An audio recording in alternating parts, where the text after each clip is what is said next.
الهدي أما بعد فأعوذ بالله من الشيطان الرجيم بسم الله الرحمن الرحيم قد أفلح المؤمنون الذين هم في صلاتهم خاشعون صدق الله العظيم وصدق رسوله النبي الكريم۔ معزز سامعین و ناظرین، اللہ پاک جل شانہ نے انسانیت کو اپنے قریب کرنے کے لیے، اپنا قرب عطا کرنے کے لیے نماز کا ہدیہ اور تحفہ عطا فرمایا ہے۔ یہ مومن کی سب سے بڑی سعادت ہے کہ وہ اپنے خالق اور مالک اور رب اور رازق کو سجدہ کرنے کے لیے اور اللہ پاک جل شانہ کی طرف سے دی ہوئی نعمتوں کا شکر ادا کرنے کے لیے وہ اللہ پاک جل شانہ کے گھر میں آ کے سجدہ ریز ہوتا ہے۔ یہ اللہ پاک جل شانہ کا بہت بڑا کرم ہے کہ اس نے اپنے بندوں پر اپنے سجدے کی لذت کو اور سجدے کی چاشنی اور سجدہ کرنے کے مزے کو فرض کر دیا ہے، اور انسان سجدہ کرتے ہیں۔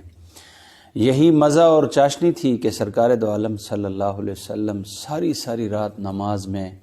بسا اوقات گزار دیتے تھے،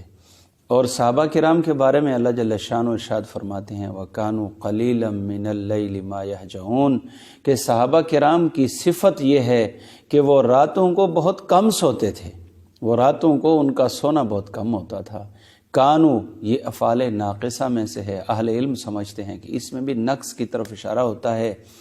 اور قلیلاً، قلیل کا معنی بھی تھوڑا، اور قلیلاً کے اوپر جو تنوین ہے اس کا معنی بھی، اس کا بھی اشارہ قلت کی طرف ہے، تنوین تقلیل کے لیے بھی ہوتی ہے۔ اور من اللیل، من یہ بھی جو ہے وہ بعضیت کے لیے بھی آتی ہے، تو اس میں بھی مزید کمی ہو گئی۔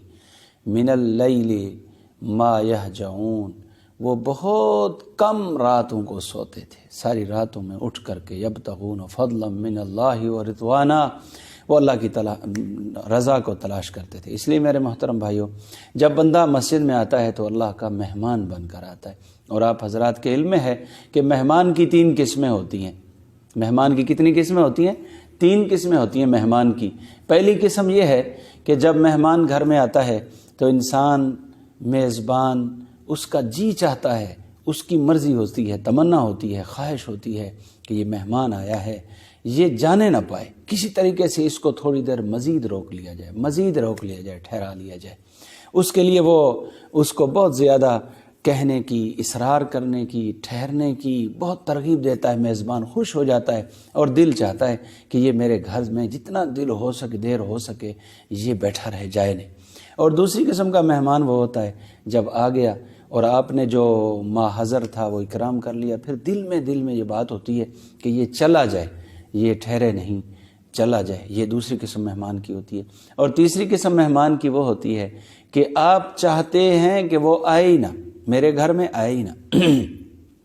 کبھی کسی مہمان نے کہہ دیا جی ہم آپ کے پاس حاضر ہوں گے، تو آپ کے دل کی تمنا ہوتی ہے کہ یہ نہ آئے تو اچھا ہے۔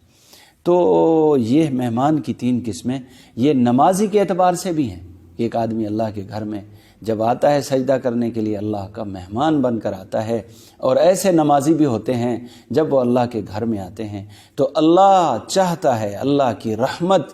جوش میں آتی ہے، اور اللہ خوش ہوتے ہیں کہ کس طریقے سے یہ میرا بندہ، یہ میرا نمازی آدمی، یہ میرے گھر میں زیادہ دیر ٹھہر جائے۔ اس لیے اللہ اسے توفیق دیتے ہیں، اور وہ خوش ہو جاتا ہے مسجد میں آ کر، اور اس کا دل مسجد میں اٹک جاتا ہے، اور وہ کبھی نماز پڑھ رہا، پھر تلاوت کر رہا، پھر ذکر کر رہا، کوشش کرتا ہے کہ میں زیادہ دیر اللہ کے گھر میں ٹھہر جاؤں۔ اصل میں تو اللہ رب العزت کی طرف سے مقبولیت ہوتی ہے کہ وہ اسے باہر جانے کے لیے اللہ کی رحمت، اللہ یہ چاہتے ہیں، اللہ کی رحمت چاہتی ہے کہ یہ یہاں رہ جائے، زیادہ دیر یہ ٹھہر جائے اور زیادہ برکات حاصل کر لے۔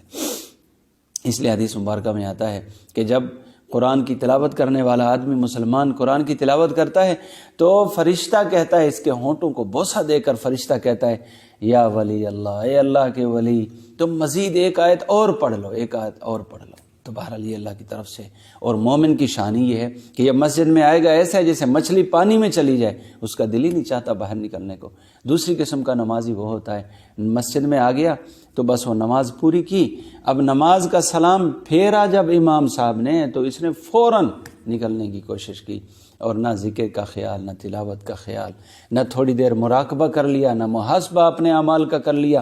بیٹھا نہیں، جو ہی سلام پھرا فوراً نکلنے کی کوشش کرتا ہے۔ اصل یہ خود نہیں نکل رہا، اللہ چاہتے ہی نہیں ہے کہ یہ دیر اور ٹھہر جائے، کچھ دیر اور ٹھہر جائے۔ اللہ نے توفیق ہی اسے اتنے دی تھی، اسے اتنی دی تھی کہ یہ آئے اور نماز پڑھے اور فرض ادا ہو گیا اور چلا جائے۔ اور تیسری قسم کا مہمان جو اللہ کے گھر میں وہ یہ ہے کہ اللہ اسے اپنے گھر میں مہمان بننے ہی نہیں دیتے، آنے نہیں دیتے۔ اس لیے جو لوگ مسجدوں سے دور ہیں وہ خدا را اس پر غور کریں، توبہ کریں، استغفار کریں، سوچیں کہ ہم اللہ کے گھر میں نہیں جاتے، اللہ کے گھر اللہ کی نعمتیں استعمال کرتے ہیں، صبح شام بارش کی طرح نعمتیں برس رہی ہیں، لیکن اللہ کے گھر میں جانے کی توفیق نہیں ہوتی، نہیں جاتے۔ وہ یہ نہ سمجھیں کہ ہم نہیں جاتے امام صاحب کی وجہ ہے، اور مسجد دور ہے، اور جو ہے سردی ہے، اور یہ گرمی ہے، اور یہ مہمان آئے ہوئے ہیں، مختلف ہیلے بہانے۔ اصل میں تو یہ ہے اللہ رب العزت اسے اپنے گھر میں آنے ہی نہیں دیتا۔ اس